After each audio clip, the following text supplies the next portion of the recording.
Salut les amis, aujourd'hui petite vidéo sur le bassin.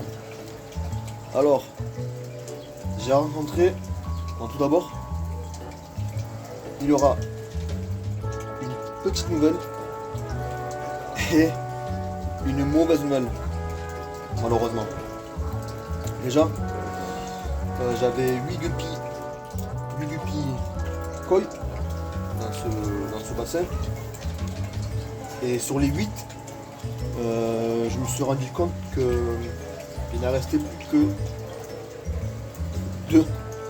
Je suis un peu dégoûté. Bon tout d'abord, dans l'aquarophilie, il n'y a pas que des bonnes nouvelles. Il y a aussi des mauvaises nouvelles, quoi. Il n'y a pas que des choses positives, malheureusement, dans l'aquarophilie. Mais ça fait partie du jeu, malheureusement. C'est comme ça. Bon, du coup, pour revenir au Guppy Koi de sélection, qui était très joli d'ailleurs. Et du coup, sur les 8, il ne me reste plus que 2. J'ai découvert ça hier en rentrant du travail, parce que bon, quand je rentre tous les soirs, je vais vérifier le bassin, je vais jeter un petit coup d'œil pour voir ce qui se passe. Et voilà, je me suis aperçu de ça. J'ai trouvé ça bizarre. Du coup, j'en ai retrouvé un sur la terrasse. Le pauvre qui était tout sec. Parce qu'il faut savoir que les guppies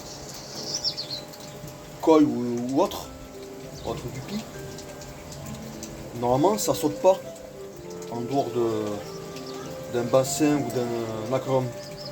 C'est très rare que ça saute par-dessus comme ça. D'autant plus dans le bassin, ils passent pas mal de temps à trifouiller partout.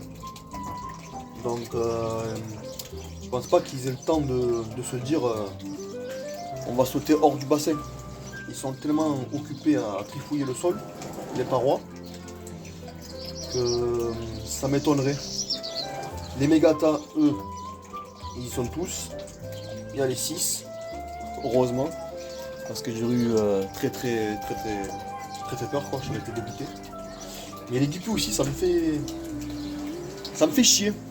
Voilà. Ça m'embête un peu. Pour dire les choses comme elles sont. Donc je pense peut-être un oiseau. Peut-être. Qui a dû me les manger. Mais bon, je sais pas. Parce que les guppies, ça faisait un petit moment quand même que je les avais, je pense, je sais pas, entre 2 et 3 semaines. Donc s'ils avaient voulu sauter, ils l'auraient fait depuis longtemps, je pense. Donc voilà. Donc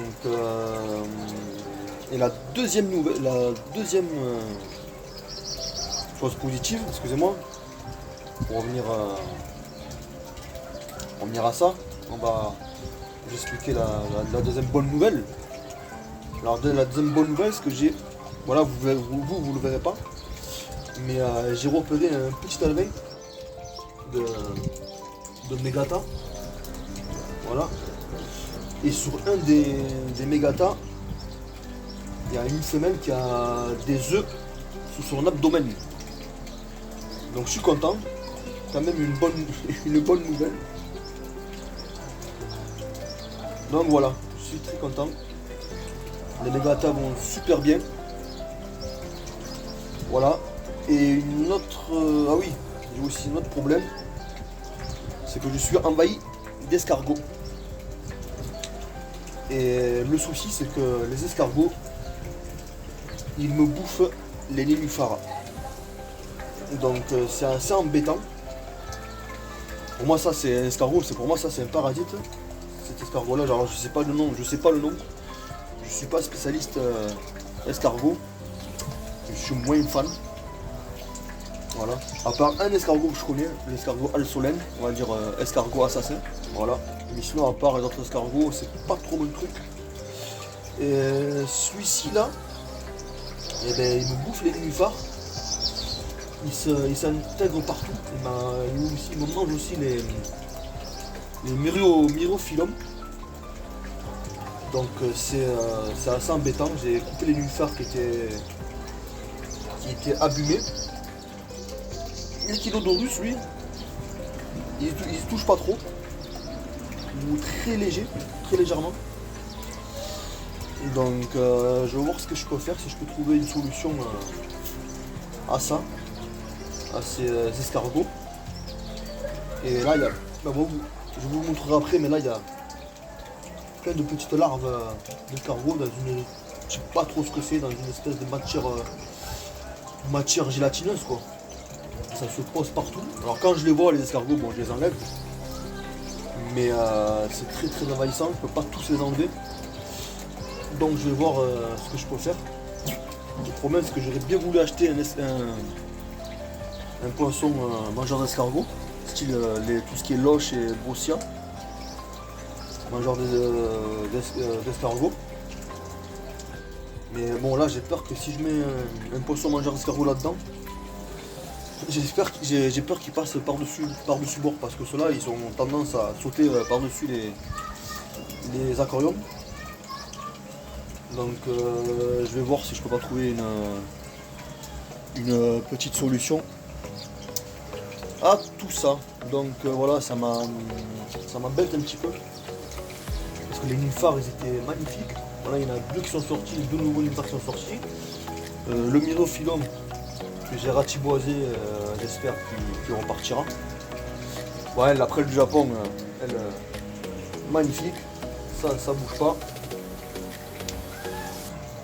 Voilà pour les nouvelles et les mauvaises nouvelles malheureusement. Donc bon tant pis, moi je pense que les guppies quoi, je pense que je vais en arracher d'autres, peut-être je sais pas, mettre peut-être un filet sur le bassin si c'est des oiseaux qui les ont excusez-moi qui les ont bouffés. Mais voilà. C'était une petite parenthèse, petite vidéo pour vous présenter aussi les problèmes qu'on rencontre. Il n'y a pas que des bonnes nouvelles comme je vous ai dit, dans l'aquariophilie. On rencontre aussi des galères, comme tout le monde. Donc voilà. Sinon à part ça, ça va les amis. Donc voilà. Pas dire de plus, je pense que c'est tout. Très content de ces petits mégatas. Vous imaginez quand même le mégata, le métabolisme. C'est un petit poisson mais vachement robuste. C'est incroyable comme petit poisson. Vu du dessus, c'est magnifique. C'est des poissons qui ont été élevés de manière à ce que du dessus ça soit très joli. C'est un poisson vraiment que j'apprécie aussi. C'est très marrant à observer.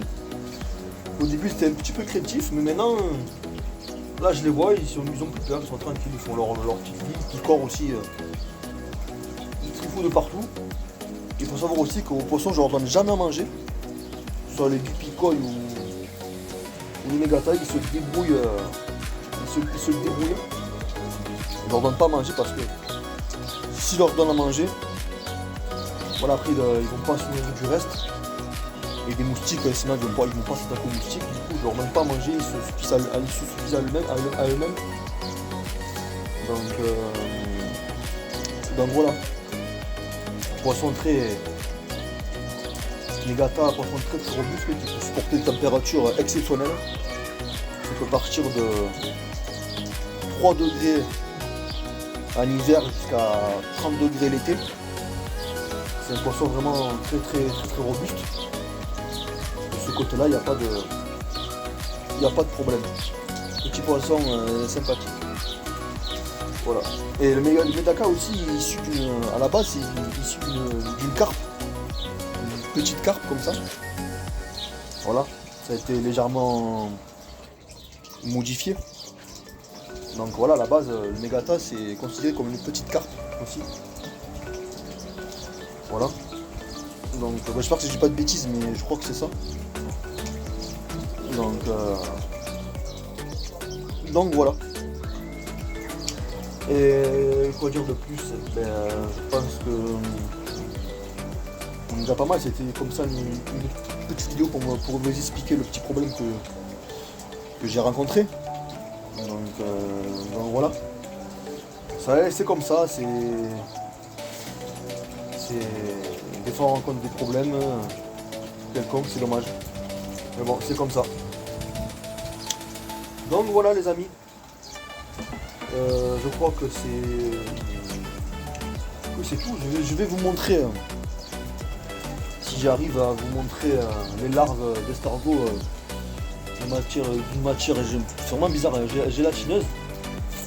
Il y a les mégatas aussi qui sont là. Je vais vous montrer si on aperçoit l'alvin. L'alvin, les mégatas. Donc voilà. Allez, je vais vous montrer tout ça. Hop, on va aller doucement. Voilà. Donc voilà. On va voir si on les aperçoit. Et comme par hasard, maintenant j'ai le téléphone et ils sont partis. Ils sont coquins ces petits mégatas. Là vous avez les deux guppies koi de sélection qui sont très très jolis. Là vous voyez j'ai deux lunifars là qui sont sortis.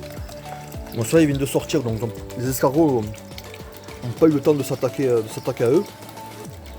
Mais voilà c'est très embêtant vous voyez. Ils me mangent les feuilles de lunifar et ça devient. Voilà, il me les grignote quoi. Donc je trouve ça dommage. Et les larves d'escargot, elles sont là. Je sais pas si vous les voyez. Attendez, je vais essayer de retirer ça. Voilà, c'est de une matière, vous voyez, gélatineuse comme ceci. Voilà, ça fait une poche et plein de petits points blancs. Je sais pas si vous voyez bien. Hein. Moi, je pense que vous voyez bien. Voilà, la caméra elle est quand même assez correcte l'image. Ah, vous voyez le petit mégata qui est là, vous voyez du dessus, c'est magnifique. Ça c'est un poisson qu'il faut observer du dessus. Voilà. Mais vous pouvez aussi la mettre dans vos aquariums. Ça peut vivre dans des petits volumes.